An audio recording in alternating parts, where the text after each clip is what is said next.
Clout. As explained by Google, it's a slang term that means fame, popularity, influence, or power. But I'm sure you all know that already.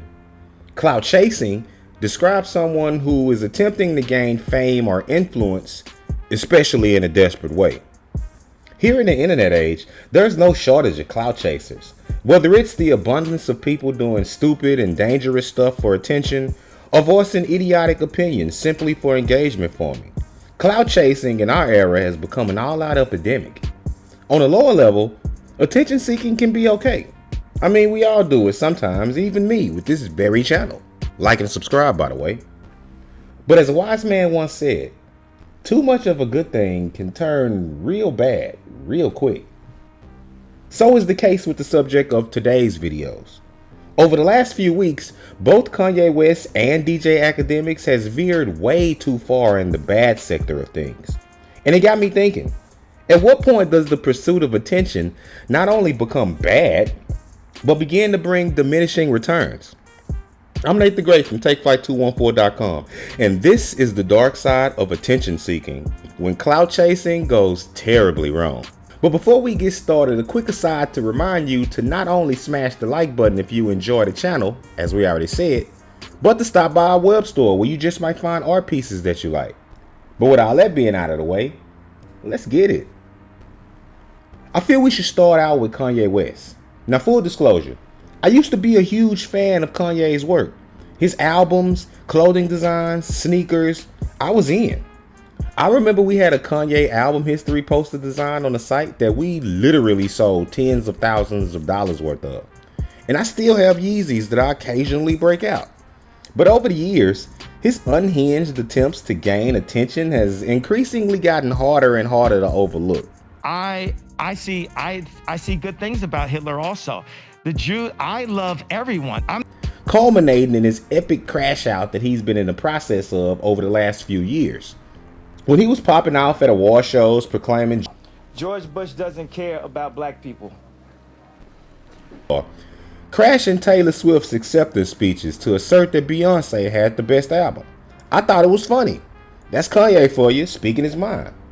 Even when he released tour merch donning a Confederate flag on it, I thought to myself, not something that I would wear personally, but artists sometimes do crazy shit. But oh boy, would it get worse. DJ Akademiks, on the other hand, is a different case. I was never a fan of his stuff. I always kind of thought he was just an annoying loudmouth troll. He rose to fame with his War on Chirac series covering gang violence in Chicago. And while his content was informative for those on the outside looking in, it was also highly sensationalized, often turning real-life violence into some sick form of entertainment. Some artists and fans criticized him for profiting off of dangerous culture while never stepping foot in the environment he reported on.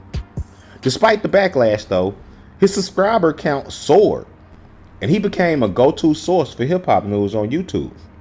But another thing we all noticed is that all his big man troll talk that he did on his internet show seemed to be missing when he was in the personal company of many of the people he had been talking shit about, sparking many to label him a coward. Meanwhile, Kanye West was still at the height of his run. He had recently gotten married to Kim Kardashian and was in the midst of his St. Pablo tour, which revolutionized the way we look at tour merch as streetwear. But cracks had long begun to show in his psyche. He went on multiple on-stage rants and expressed support for certain controversial politicians, and was eventually hospitalized for mental health reasons. In the late 2010s, Kanye's political statements shocked fans and divided the public. From his infamous "slavery was a choice" comment in 2018 to his meetings with Trump at the White House, Ye had fully embraced controversy as part of his persona.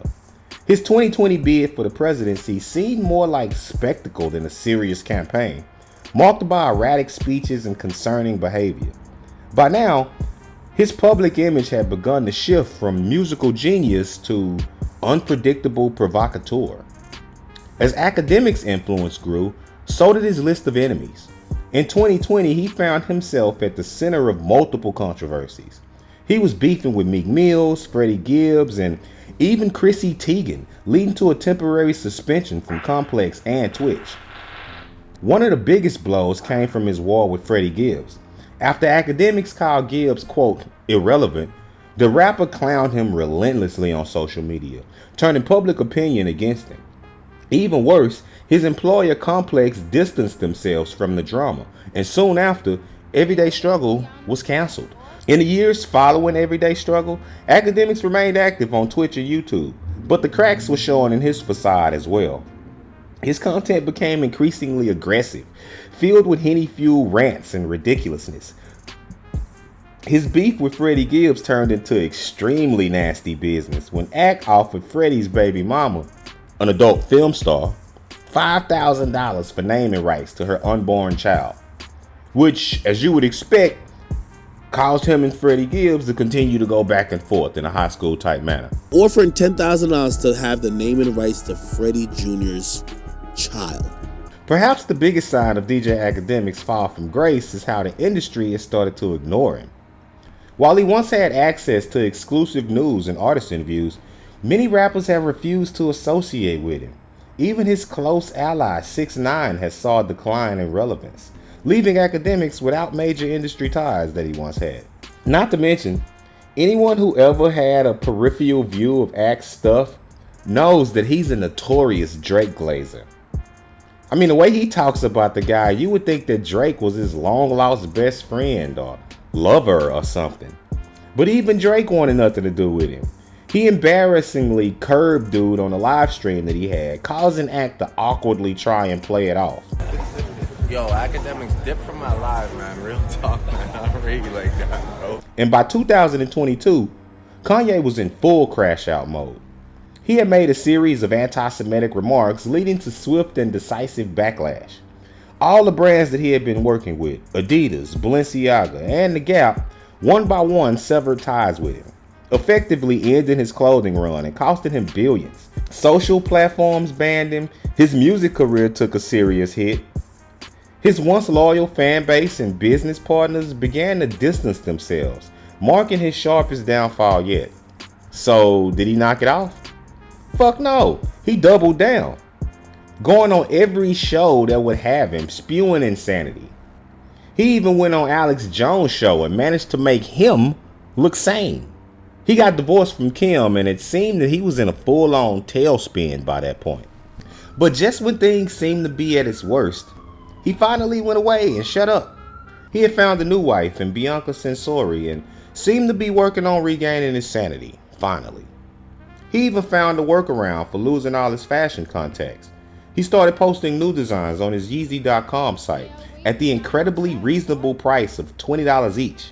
Shirts, pants, even shoes, all for just $20. Coming off the days of Yeezy stuff selling for hundreds of dollars at resale, this was kind of a breath of fresh air. Some thought that he might be on to something, but little did they know, the worst was truly yet to come. Akademiks, on the other hand, continued to be the same old annoying twat that he had always been. His Twitch streams, which were once entertaining to many, became filled with angry, intoxicated rants. His habit of disrespecting women and industry figures alienated fans and professionals. The drama all reached a head when recently, Ak hosted a live stream featuring one of Plaque Max's 15-year-old mods. On the stream, Ak proceeded to ask the kid a series of strange sexual questions. If Max said he wanted to try fucking a dude, would you let him fuck you? No. Why not? As a result, Akademiks' Twitch channel was banned and his reputation is now at an all-time low. As for Kanye West, he had been quiet for a few years. I mean, he was parading his new wife around town nearly naked, but at least he wasn't ranting and raving all over the place. Until recently, that is. A few weeks ago, Ye got back on his bullshit.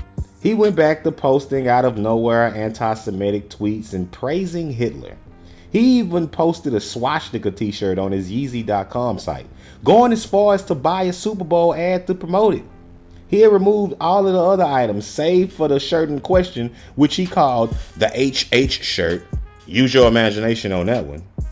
But Shopify was like, no, we don't like that too much.